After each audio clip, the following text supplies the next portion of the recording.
Welcome back. All right, we're ready to dive into the Metro Division. We're starting with Carolina.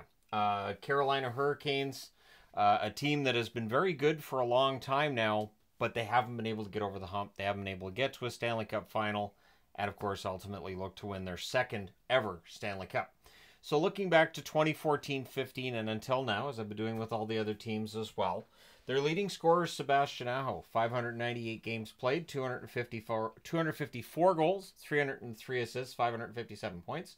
Teuvo Teravainen, who of course has gone back to Chicago, 555 games, 137 goals, 277 assists, 415 points. Jordan Staal, 692 games, 140 goals, 216 assists, 356 points. Andrei Svechnikov, 406 games, 131 goals, 185 assists, 316 points. Jacob Slavin, 665 games played, 49 goals, 223 assists, 272 points.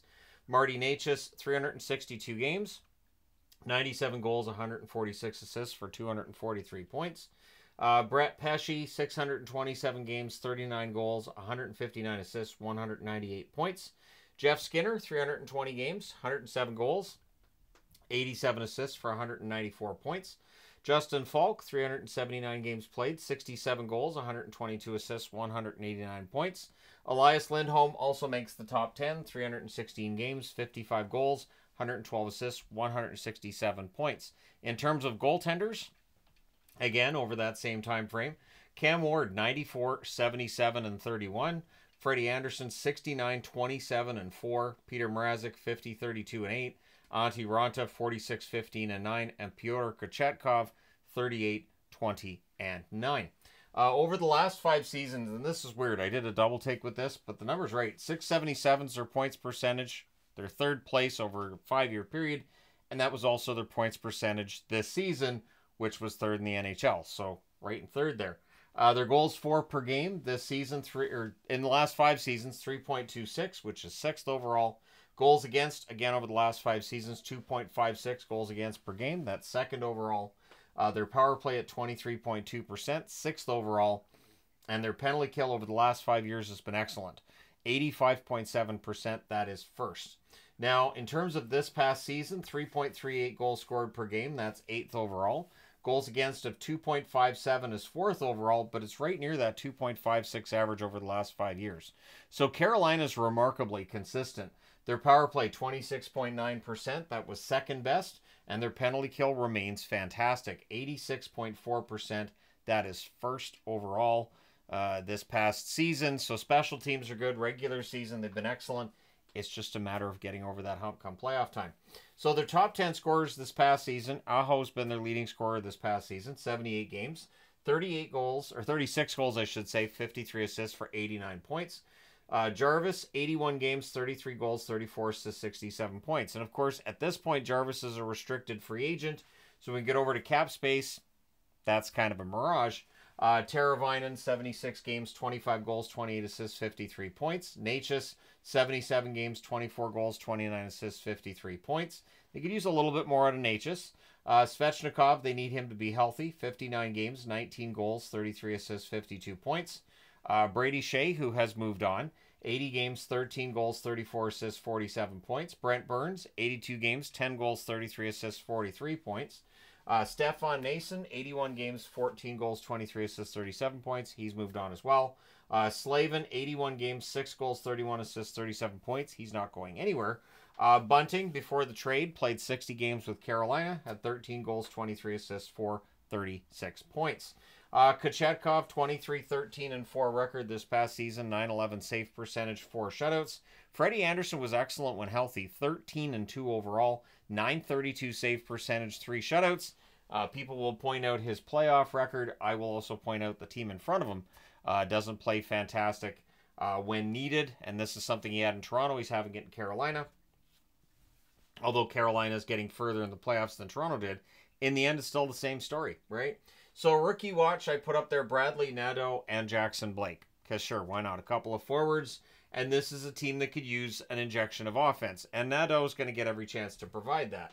Now, Andrei Svechnikov, Sebastian Aho, and Seth Jarvis should be that first line, I would think. Jarvis, of course, providing he does sign before we get to October. William Carrier may end up on that second line. Bradley Nadeau, I think, eventually ends up there. Maybe he ends up there right away.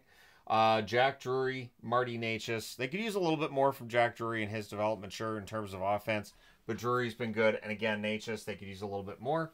On that third line, again, I've got Nadeau there, along with Jesper Kotkaniemi, Jesper Kotkaniemi and Jack Roslovic. Roslovic, of course, picked up in the offseason. Tyson Jost. Now, this is where it gets interesting, because I noticed Tyson Jost on one list I was looking at, but I used the Elite Prospects list to go through like the exhaustive player depth charts. And Tyson Jost is erroneously listed on the Florida Panthers depth chart, so I apologize. He's in the Florida Panthers previews being there. He's not. He's signed by Carolina, so it was a mistake on Elite Prospects' part. Jordan Stahl, Jordan Martinook, I have on that fourth line along with Tyson Jost, but we'll see who ends up there. The extras, Ryan Suzuki, brother of Nick. Justin Robida there too. Brendan Lemieux, Eric Robinson, Juha Jaska. Please have him play. Josiah Slavin, who is the brother of Jacob Slavin. Jesper Fast, Jackson Blake, and Noel Gunler as well. So there are some young players here, and if one of them looks ready to jump up to the NHL level and play a scoring role, I think they'll be willing to bring them up. They definitely could use another scoring winger this coming season. Keep in mind that Nason was a player that kind of came out of nowhere to get those 37 points last year, so they just need to do it again. On the blue line, you got Jacob Slavin, Brent Burns, Dmitry Orlov, Sean Walker, Shane Gostisbehere, and Jalen Chatfield. So, do they lose out without Brett Pesce? Yes. Do they lose out without Shea? Sure. But adding Walker, adding Gostisbehere should help to mitigate the losses that were taken by this team in the offseason. The extras, Scott Morrow, Ty Smith, Joakim Ryan, and Riley Stillman. So, we'll see how things work out for Carolina. The top two goaltenders, still Freddie Anderson and Pyotr Kochetkov. We'll see who ends up being the starter. I figure it's going to be a 1A, 1B situation. I think they'll play every other night. Maybe they alternate. But Spencer Martin's there as an extra, and so's Yaniv Paretz, who was called up a couple of times last season. I don't think he got into any action for them, though. Cap space, again, it's a bit of a mirage, right? Because Jarvis has to be signed. $6,440,000.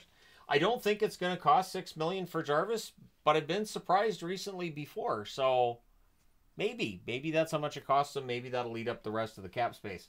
The schedule is rough to start and to finish for Carolina. 7 out of 10 on the road in October. In November, they have 8 out of 15 at home.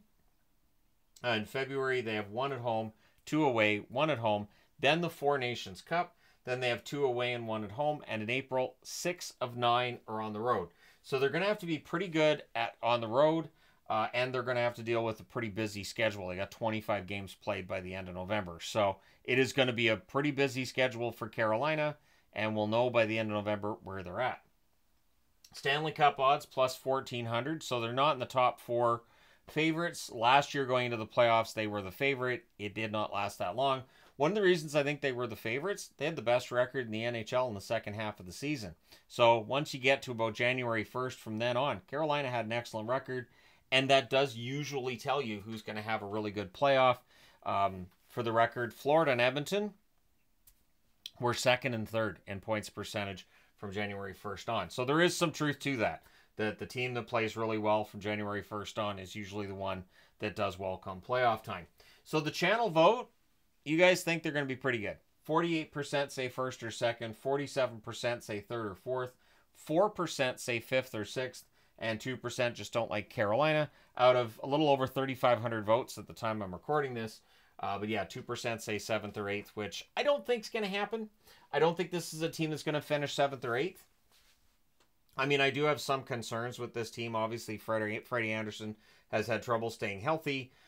Spencer Martin has been an up-and-down goaltender. Looked pretty good this past season when he got his opportunities. Can he replicate that? And is Kochetkov ready to be a starter in the event that Anderson misses some time?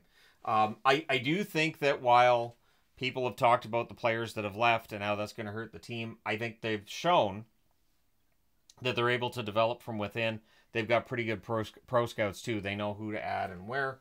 So we'll see how this all turns out. They didn't lose Martinook. Martinook sticks around. They don't have to worry about losing Slavin. He's sticking around for quite some time. I mean, they'll miss Pesce, but in the end, I think they'll be okay. But let me know your thoughts. So, is Carolina getting closer to or further away from a Stanley Cup? Let me know your thoughts. Hit like and subscribe if you haven't done so already. Thank you guys so much for all your support as always. I will talk to you again soon.